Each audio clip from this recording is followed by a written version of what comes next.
Alicante, un espacio dedicado pues en esta ciudad de Alicante a lo que es la cultura contemporánea, la cultura popular y dentro de ello pues lo que es el ámbito de la historieta. En principio y antes de empezar con la filosofía de lo que es este proyecto y también de la presentación del primer autor, de la primera persona que va a hablar en esta primera conferencia, pues agradecer sobre todo la organización, la colaboración del muy ilustre Ayuntamiento de Alicante, que bueno, pues nos ha cedido este espacio para poder trabajar aquí y dedicar estas jornadas. Excusar al concejal de Cultura, Daniel Simón, porque en principio tenía que estar aquí. No ha podido estar ahora con nosotros porque estaba en Barcelona, estaba en unas jornadas también en Barcelona, tenía que llegar a tiempo, pero al final los horarios, los aviones y estas cosas se han complicado y no podrá estar. Lo mismo también con la coordinadora del espacio, con Miriam Gilabert, que bueno, pues también tenía que estar ahí con nosotros, pero no ha podido asistir por problemas de salud. A partir de ahí, pues bueno, yo ya me gustaría, como decía al principio, agradecerles la asistencia sobre todo y hablarles de esto, ¿no? De lo que es el proyecto en sí, un proyecto que tiene al mar como protagonista, aunque en realidad, pues bueno, casi por desgracia tiene dos protagonistas, ¿no? El protagonista principal, como digo, el mar y la persona a la que vamos a homenajear en este proyecto, en estas jornadas, que es Paco Camarasa.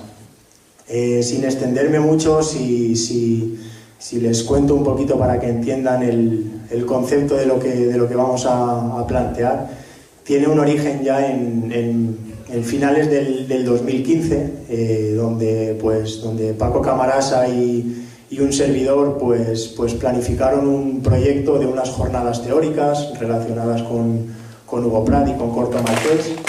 Y bueno, pues Paco Camarasa en su momento, cuando yo en mi locura le dije que quería hacer una exposición con obras de Hugo Pratt, pues la verdad es que el primer nombre que Paco me dio para hablar de Hugo Pratt y de todo lo que yo quisiese enfocar con lo marítimo, el primer nombre que me dio es la persona que tengo a mi lado, es Felipe Hernández Cava. Y el segundo fue Luis Gasca, que es la persona que hablará el viernes por la tarde, ¿no? Estas dos personas, como digo, serán las dos personas de las que primero me habló Paco, serán las dos personas encargadas de homenajear a su figura, ¿no? De recordar su figura. A partir de ahí, pues bueno, como les decía, el proyecto acabó y quisimos de alguna manera, encontrándonos en una ciudad como Alicante, una ciudad marítima, quisimos darle una vuelta de tuerca a aquello y planificamos unas nuevas jornadas para lo que iba a ser el 2016. Si en las jornadas del 2015 el mar había sido un personaje secundario, en las jornadas del 2016 el mar iba a ser el personaje principal. Dicho lo cual, nos vinieron dos nombres a la cabeza. Al hablar de cómic y al hablar del mar, yo rápidamente le hablé a Paco de Miguel Ancho Prado, lo tenemos aquí presente y le quiero agradecer su presencia aquí. Es uno de los autores, bueno, aparte de ser Premio Nacional de Cómic, es uno de los autores que mejor y más han trabajado lo marítimo en la historieta que tenemos en nuestro país. Después Paco habló de Pablo Auladell. Pablo Auladell es la persona que tenemos aquí en Alicante, también nos acompaña en estas jornadas y también aprovechamos para darle la enhorabuena, Pablo, por el recién recibido Premio Nacional de Cómic hace 2 semanas. Y bueno, pues Pablo, dentro de las diferentes vertientes que ha trabajado en lo marítimo, pues trabajó el mar desde una perspectiva más mediterránea. A partir de ahí, pues bueno, le damos el concepto de la representación en el mar, en la historieta, desde el Atlántico hasta el Mediterráneo. Intentamos darle un contenido, una filosofía en la que se produjesen unos encuentros entre autores y teóricos para de alguna forma pues dar una cercanía con el público, establecer unos diálogos y que bueno, pues sirviese un poco pues para la gente aficionada al cómic y para la gente aficionada al mar pues como un elemento también didáctico. Pasan los meses, trabajamos en el calendario, perseguimos a los autores, algunos de ellos pueden dar fe de que tuve que casi correr detrás de ellos en el Salón del Cómic de Barcelona. Y bueno, pues Paco empezó de alguna forma, pues empezaron a fallarle un poquito las fuerzas, hasta que, bueno, pues finalmente, por desgracia, pues nos dejó. Desde ese momento, pues decido de alguna forma, pues que ese proyecto tenía que continuar, pero claro, había que hacer pues una especie de reconocimiento a él por haber estado trabajando en esto, pero evidentemente no solo por eso, sino por haber sido una figura clave en lo que es la historieta, el cómic, el tebeo, como a él siempre le gustaba llamarlo, el tebeo desde mediados de los años 90, sobre todo cuando él funda la editorial Edicions de Ponent, hasta hace muy poquito. Por esa editorial, por Edicions de Ponent, y ya digo, por ahí no me quiero extender porque ahora nos ilustrará mejor que nadie Felipe Hernández Cava, por esa editorial han pasado pues casi todos los grandes autores de cómic de nuestro país. Es una editorial que ha recibido en 2 años seguidos 2 premios nacionales de cómic. Ha trabajado grandes formatos en el sentido de lo que es el guión, el dibujo, el trabajo de autor, el estudio introductorio a lo que es la historieta, aparte de la historia que se cuenta, el estudio que nos hace meternos en el contexto de lo que se nos está contando, y también la calidad en los formatos, en los libros, en el papel y en todo lo que pues bueno, ese torbellino que era para nosotros Paco, pues todo lo que él de alguna manera manejaba y planificaba, ¿no? con sus ideas. A partir de ahí, como les decía, y volviendo al origen, él hablaba siempre de esas 2 personas, de Luis Gasca y de Felipe Hernández Cava, y bueno, pues quién mejor que Felipe para un poco para hablarnos de Paco y de la editorial. Felipe Hernández Cava, pues bueno, es una persona, en fin, una persona excepcional. Yo lo sigo desde hace mucho tiempo. Hoy he tenido el placer y el privilegio de conocerlo. He podido confirmar un poco por encima todo lo que ya pensaba de él, aunque sé que no le va a gustar que diga esto. Pero bueno, pues entre otras cosas, pues ha hecho grandes obras, sobre todo como guionista, en Edicions de Ponent y en otras editoriales. Recibió el Premio Nacional de Cómic con el título Las serpientes ciegas, y bueno, pues con otra obra de Edicions de Ponent también, con el final de la trilogía de Lope de Aguirre, La expiación. No sé si voy desencaminado, pero no se le dio un premio nacional, creo que porque todavía no existía, pero esa obra no existía, pero lo habría recibido o recibió lo que era la mención a uno de los mejores libros. Pues no existía ni la novela gráfica. Ni la novela gráfica, que existiría después. En fin, como les digo, pues ya les dejo con este estudioso, con este guionista, con este editor de cómic, que es una persona multidisciplinar, que nos puede ilustrar y que nos puede contar mejor que nadie lo que fue la editorial Edicions de Ponent y lo que fue la labor de Paco Camarasa para que hoy podamos entender que ha sido una figura que ya está dentro de lo que es la historia del cómic y de la cultura de nuestro país. Nada, muchas gracias y bueno, pues le cedo la palabra a Felipe. Gracias.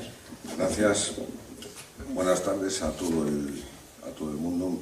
Me van a permitir que en el tono de la charla esta, que la voy a leer porque quiero ser muy preciso en lo que me interesa decir sobre Paco, donde voy a hablar más bien del Paco amigo que yo conocí, pues habrá en algún momento en que me dirija a ustedes con ese tono de tuteo y espero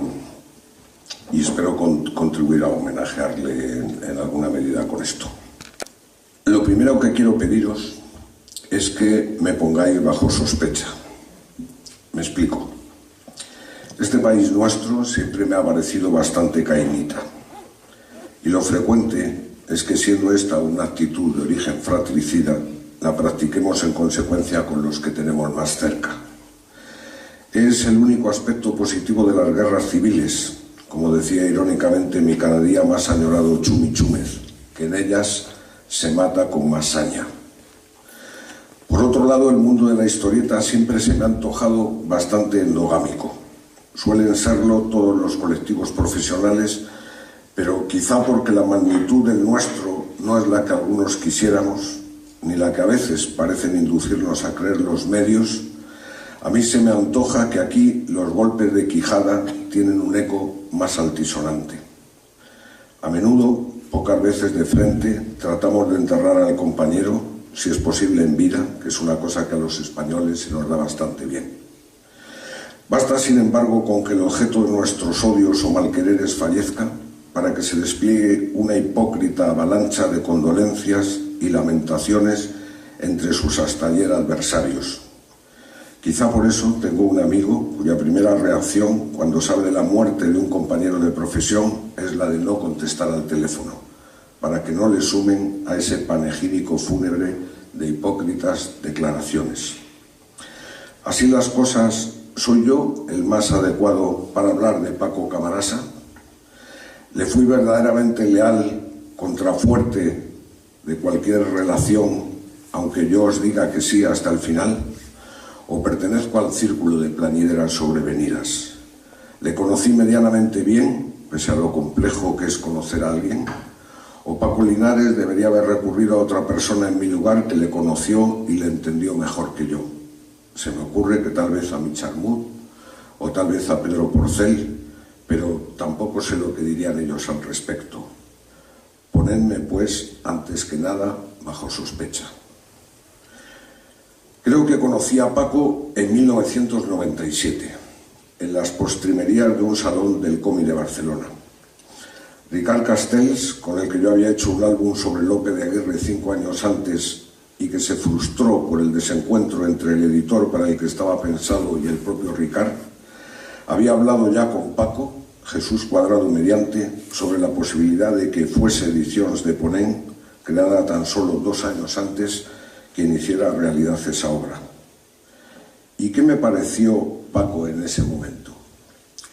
Principalmente un entusiasta, 10 años menor que yo, un encendido entusiasta de este universo de la historieta y de algunos autores que a menudo no eran los que le hubiesen correspondido generacionalmente. Uno de esos entusiastas ganados para la causa desde que de pequeño leía las andanzas de Pumbi, el gatito feliz. He dicho entusiasta. Y entusiasmo, en griego, significa inspirado, furiosa o arrobadamente por los dioses. Viene él, en consecuencia, alguien que se rebela contra la vida normal y apuesta por la inquietud y el ansia de una nueva luminosidad. Alguien que vive en continuo movimiento porque sabe que ha de salir una y otra vez a buscar lo que le proporciona gozo. Alguien también vehemente, no tanto en sus ideas como eso sí en sus pasiones. Alguien que se sumerge en la pluralidad del mundo y que está dispuesto a cambiar de vida tantas veces como considere necesario. Alguien que persigue el arrebato, como se llamó la maravillosa editorial de los hermanos Porcel. Alguien, en suma, muy diferente a mí, mucho más reflexivo y controlado que él, aunque solo fuera por el paso de los años y la oxidación de algunas exaltaciones. Pero, y hablo de mí, siempre vulnerable en mis encuentros con personas como Paco, a que mi condición de espectador de los entusiastas se vea sacudida y mis ánimos inevitablemente agitados cuando me topo con alguno de ellos. Y vi por descontado a un editor. Un pequeño editor que pronto sería encasillado en esa etiqueta que a mí me parece perversa de la edición independiente en contraposición a los grandes editores. ¿Independiente de qué? Me he preguntado siempre. ¿Qué pequeño editor que yo haya conocido, y estoy pensando en cómo asistí en primera línea a la gestación de la asociación, no sueña con ser un primum inter pares con los grandes? ¿O es que hablamos de una sensibilidad alternativa a la de esos grandes? Porque si es a eso a lo que nos referimos, he visto a muchos grandes hacer apuestas tan o más arriesgadas, aunque fuesen contadas y calculadas, que algunas emprendidas por los pequeños. Independiente porque sus tiradas suelen ser más bajas, cuando ya casi todas lo son, O quizá, y en parte por esa circunstancia, independiente quiere decir que se paga menos a los autores. Yo os reconozco, solo he visto editores sin etiquetar a lo largo de mi vida. Lo de dependientes e independientes es otra cantinela. ¿Y qué particularidad tenía Paco de la que careciesen sus compañeros de gremio? Un olfato, a veces asesorado por otros, para discernir lo que eran piedras nobles y lo que no era más que basura. Y aquí quiero detenerme para aclarar algún lugar común. ¿Fui yo uno de esos asesores de Paco? A veces sí y a veces no. Hubo muchas ocasiones en las que me escuchó Santiago Valenzuela, el marinero turco, Lucas Nine, Max Cachimba, así hasta Fidel Martínez, la última de mis recomendaciones, cuando vi que a una obra tan exquisita como la que éste emprendiera sobre Paul Celan se le cerraban las puertas por mor de no adecuarse a la liviandad estética y temática de estos tiempos.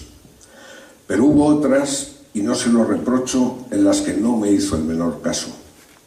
En su ánimo sí que estaba el que yo me considerase partícipe en cierta medida de su línea editorial, y me llamaba, como doy por hecho que debió hacer con otros de su confianza, para conocer mi juicio sobre obras que le habían propuesto o se le habían antojado, pero no siempre atendía a mi parecer. Sus impulsos, y Paco era todo impulso, como ya he dicho, un tornilino me decía hoy Paco Linares en la comida, un entusiasta jornada completa, podían llevarle perfectamente a contrariarme, como imagino que también contrariaba a otros.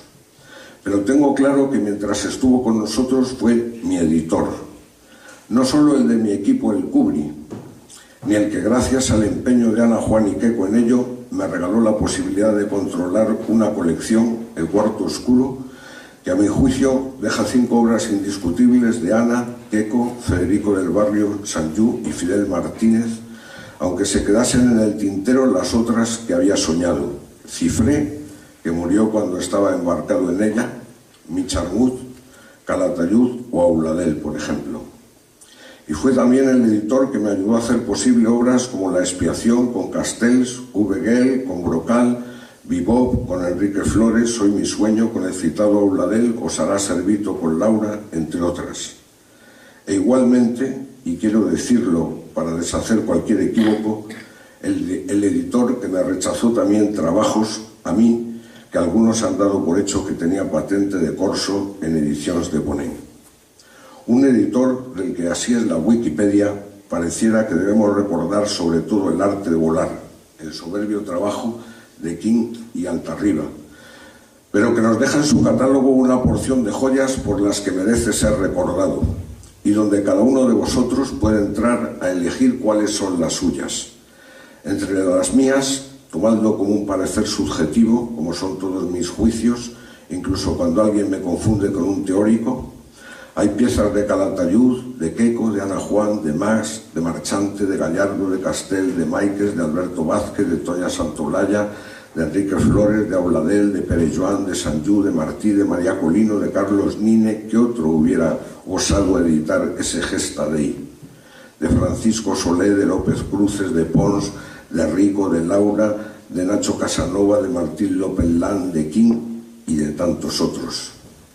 Y sobre todo, y disculpad mi maximalismo en este punto, que ahora sí me puede hacer aparecer ante vosotros como un pontificador teórico, mis favoritos.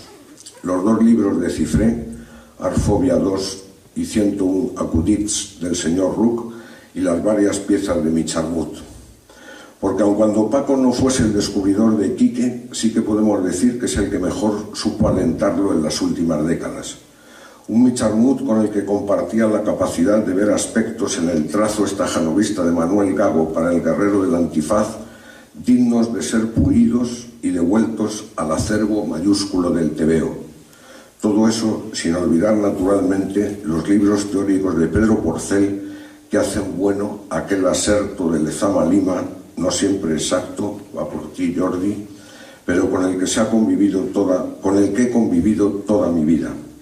Sabio es lo que tiene sabor. universitario es lo insípido. Todos, sin embargo, tenemos siempre algo que parece trabajar en nuestra contra, una suerte de enemigo personal que alimentamos sin demasiada conciencia. ¿Qué fue eso en el caso de Paco? Pues aunque parezca paradójico, su propio entusiasmo, que le alejaba del rigor y el pragmatismo con que se conducían otros editores. A menudo no se aplicaba lo suficiente en la promoción de sus álbumes en España ni en controlar el trabajo de los distribuidores, o menos aún en la posibilidad de negociar sus derechos en el extranjero. De manera que hubo autores, y no se los reprocho, que menos espoleados que yo por la complicidad que a mí me gusta establecer con la gente, acabasen rescindiendo con él acuerdos o se fueran a otras editoriales o incluso no tuvieran problemas para entablar batalla con él a través de los juzgados o nunca acabaran de entregarle la obra por la que habían recibido un adelanto o vendiesen a otro lo que habían empezado a hacer para él. Él, debo decirlo también, cuantas veces sucedió algo así, hizo como si nada de todo aquello le afectara. Era único, componiendo el gesto de la displicencia. Pero yo, aunque no intuyera más que unas pocas capas de la cebolla que todos somos, dudo que aquella impermeabilidad fuera real. Veía sus heridas por más que las ocultara. Por otro lado, Paco, el editor, y yo teníamos un pacto suscrito, un pacto no negociado con un par de asuntos cuasi sagrados. Hablar siempre de tebeos entre nosotros, nunca de cómics y menos aún de novelas gráficas.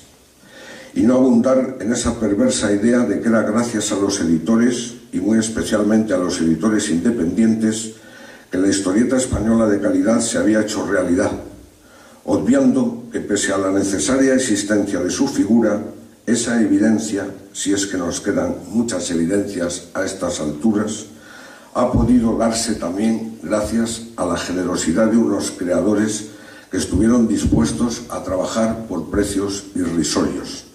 Es decir, que ese salto adelante del que se habla en los cenáculos era una suma no de una, sino de dos generosidades, la del editor y la del autor.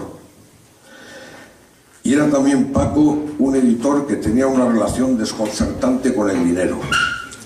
Sus tarifas eran las justas para la dimensión de su editorial, pero a menudo esto se complicaba también. En este momento no puedo darte ni siquiera un adelanto. Es tan poco lo que tendría que liquidarte que por eso no lo hago, porque me da apuro, le escuchaba en algunas ocasiones. Pero, y esto es lo desconcertante, podía regatearte así 50 o 100 euros para a continuación invitarte a ti, y si se terciaba otros 200, a uno de los mejores restaurantes de la ciudad en la que estuvieses con él. Eso formaba parte también de su personalidad.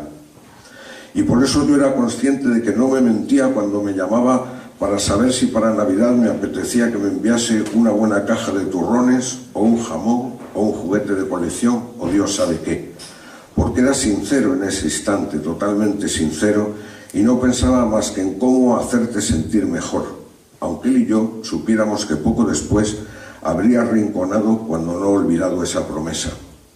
Uno, empero, acaba aceptando a los amigos, y a esas alturas Paco era ya mi amigo, como son los amigos de verdad, sin necesidad de que nos lo expliquemos. Es, como dijo Montaigne cuando se preguntaba el porqué de su amistad con Lavoisier y tuvo que llegar a una incontestable conclusión. ¿Por qué es él? Porque soy yo. En suma, porque nunca debemos buscar demasiadas causas para los motivos de la más honda fraternidad. Paco Camarasa y yo, ediciones al margen, fuimos cultivando también poco a poco lo que Marco Aurelio llamó la ciencia de la privacidad de los hombres libres, la amistad. Una ciencia que, como otras de esa esfera, el amor y la soledad, va dirigida hacia ese otro que llamamos el tú.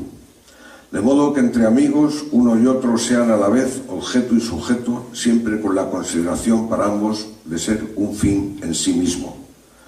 Paco y yo avanzábamos en paralelo, sosteniéndonos, pero nunca confundiéndonos, evitando en todo momento torcernos nuestro ser y nuestra esencia. De sus ideas me gustaba el que, siendo hijo de una familia conservadora, Sus ideas progresistas, que no progres, no creaban la menor fricción con las de sus padres. Era como yo, un hombre abierto a las ideas y enemigo de las ideologías, que son las que en última instancia condicionan a priorísticamente nuestras percepciones del mundo. Y era igualmente un hombre que se escondía más de lo que aparentaba tras su bullicio constante. Solo en unas pocas y contadas ocasiones conseguimos hablarnos en silencio. Ser él, ser yo, yo. El silencio no miente, decía hace unas semanas John Berger. Y así, por ejemplo, nos veo una noche en la Plaza Mayor de Madrid, sentados en las sillas sin recoger de una terraza, ligeramente enturbiados por el alcohol, observando un cielo inusualmente oscuro, sin cruzar palabra, las copas con apenas unas gotas de lo que fuera hielo, o en un paseo por una Victoria cercada por la nieve, imposible abandonarla por tren, por autobús, esos autobuses de línea por los que Paco tenía tanta debilidad, o por avión, vagando por las calles y por los bares a la espera de que la meteorología cambiara. Yo, temeroso de resbalar en una placa de hielo, agarrado a su brazo como si fuéramos una pareja de hecho. Pero sobre todo nos veo una tarde aquí, en Alicante, en que después de una frugal comida, pagada por él como si no, caminamos hasta el final del muelle de Levante sin decir nada y nos sentamos a mirar el mar en el más absoluto de los silencios. Dos hombres por un instante desarraigados, como aquellos de los que hablaba Pavese en ese poema que comienza con los siguientes versos. Demasiado mar, ya hemos visto bastante el mar. Por la tarde, cuando el agua se extiende, incolora y difusa en la nada, el amigo la observa y yo observo al amigo y mientras no habla nadie. Lo habitual, sin embargo, era todo lo contrario, excitarnos en medio del ruido y alimentarlo perorando sobre cosas que únicamente nos interesaban, creo, relativamente, cosas que no recordaríamos cuando uno supiera de la pérdida del otro. Apenas hablaba, por ejemplo, de la enfermedad. Se mostraba lacónico en sus respuestas sobre los tratamientos que seguía contra el cáncer aquí o en Estados Unidos y tendía entonces a desviar la atención a los problemas físicos de su padre o los de su madre. Yo hablaba telefónicamente con él durante alguno de aquellos tratamientos en los que siempre me describía el horizonte de su ventana, pero como de costumbre se limitaba a entreabrir un poco esa puerta de intimidad para cerrarla enseguida. Mutaba la charla en ir deshilachando proyectos. Vas a controlar una edición de los cuadernos de dibujos de nuestro común amigo Fernando Belver. Voy a poner en pie un centro de documentación en Onil en el que Pedro Porcel y tú seréis piedras angulares como consejeros. El entusiasmo, ya lo he dicho, del gozoso movimiento continuo. El amigo giróvago en su permanente desplazarse. Su tono varió empero en marzo de este año. Me dijo entonces que iba a tratarse de un pequeño tumor que le había aparecido en la boca del páncreas. Quería que lo supieras, no lo sabe mucha gente, me susurró. Fueron 20 días en el hospital. Y nada más salir, volvió a las andadas. Está todo controlado, pero me he quedado muy delgado y voy a tener que hacer unas sesiones de quimio antes de operarme. Y hablaba claro de nuevo de tebeos o de los retiros de Micharmut. Me hace sentir bien, comentaba. No quiero ponerme fatuo, pero me acordé de lo que en julio de 1952 Thomas Mann le escribió a su amigo Hermann Hesse con motivo del 75º cumpleaños de este y que se ha convertido en una alusión común entre mi mujer y yo cada vez que un amigo enferma gravemente, mientras la rueda de este mundo, progresivamente ajeno a mi flaca lógica, gira y gira. Y por favor, decía Mann a Hesse, no se muera antes que yo. Sería en primer lugar una impertinencia, ya que luego vendría mi turno, y además me haría una falta inmensa en todo esto, en todo este caos, pues es para mí un buen compañero, consuelo, ayuda, ejemplo y apoyo, y sin usted me sentiría realmente muy solo. A partir de un momento determinado, ya lo veréis, uno empieza a acumular pérdidas irreparables. La lista va creciendo inexorablemente, aunque a veces parezca que el dolor se toma una tregua. Los últimos en la mía han sido Julio Cebrián, hace apenas un mes, e Iván Tubau, hace únicamente 3 días. La agenda se llena de tachaduras que nunca son lo suficientemente enérgicas por miedo a que precipite sin querer sus nombres y señas en el olvido. Mi amigo editor corría un serio peligro que no paliaban sus comentarios sobre las sesiones de quimio a las que le sometían los miércoles y que le iban desarbolando. Serán las que llaman las malas, las primeras de la serie, las más duras, me contaba yo. Pronto vendrán las otras, más suaves, me repetía, familiarizado con los tratamientos oncológicos de otros seres queridos. Él, fiel a sí mismo, cambiaba de tercio para mostrarme su emoción por el libro de Fidel Martínez que avanzaba ya hacia su materialización final. Fue Pablo Auladel quien me llamó para avisarme de la mala nueva. Paco había perdido esa batalla el domingo 10 de julio. ¿Cómo hacerme recibo de ese revés 23 años después de aquella noche en que nos presentaron en Barcelona, a la que fueron sucediendo tantas complicidades? No sé vosotros, pero yo, tal vez por fetichismo, tiendo a homenajear cuando me sustraen a quienes quiero, lo mismo que a quienes admiro y no conozco, con una lectura, con la visión de una película en concreto, con una música. Para el duelo por Paco acudí a Vallejo, a César Vallejo. Buscaban los heraldos negros y lo acabé encontrando no en Google, que hubiera sido lo cómodo, sino como buen enfermo del papel impreso entre las pilas de libros y papeles que un día me aplastarán. Hay golpes en la vida tan fuertes, yo no sé, golpes como del odio de Dios, como si ante ellos la resaca de todo lo sufrido se empozara en el alma. Yo no sé. Son pocos, pero abren zanjas oscuras en el rostro más fiero y en el lomo más fuerte. Serán tal vez los potros de bárbaros Atilas o los heraldos negros que nos manda la muerte. Son las caídas hondas de los cristos del alma de alguna fe adorable que el destino blasfema. Esos golpes sangrientos son las crepitaciones de algún pan que en la puerta del horno se nos quema. Cuánto me gustó siempre esa imagen. Esos golpes sangrientos son las crepitaciones de algún pan que en la puerta del horno se nos quema. Y sigue Vallejo. Y el hombre, pobre, pobre, vuelve los ojos, como cuando por sobre el hombro nos llama una palmada, vuelve los ojos locos y todo lo vivido se empoza como charco de culpa en la mirada. Hay golpes en la vida tan fuertes, yo no sé. Paco, o Camarasa, como te llamaba a veces, entérate de que en estas jornadas que tú ayudaste a pergeñar al otro Paco, Linares, tú has sido el prólogo, como ibas a ser a través de tu padrino Luis Gasca el epílogo, algo que me ha dicho Paco que no va a ser posible, y entérate de que nos dejas el regalo limpio de todo egoísmo, a unos de tus ediciones, a otros de tu amistad, a algunos de ambos bienes. Un regalo sobre el que no podemos hacerte ninguna amonestación porque lo has pagado con una de las mejores virtudes teologales, la largueza. Y entérate, Paco, de que como no podía ser menos entre amigos, te disculpo la impertinencia de haberte adelantado a mi turno. Gracias.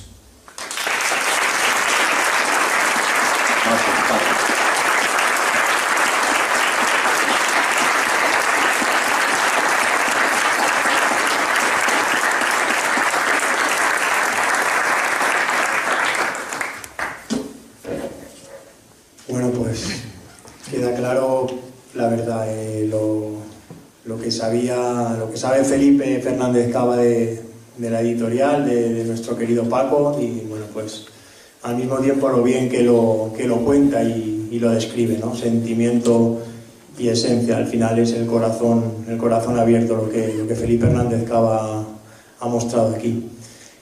Antes de dar un breve descanso para empezar con el primer diálogo de lo que son estas jornadas, sí que nos gustaría, por parte de como decía, desde el Ayuntamiento de Alicante, pues había mucho interés en hacer obsequio a los padres de Paco que están aquí presentes, a Paco y a Enriqueta.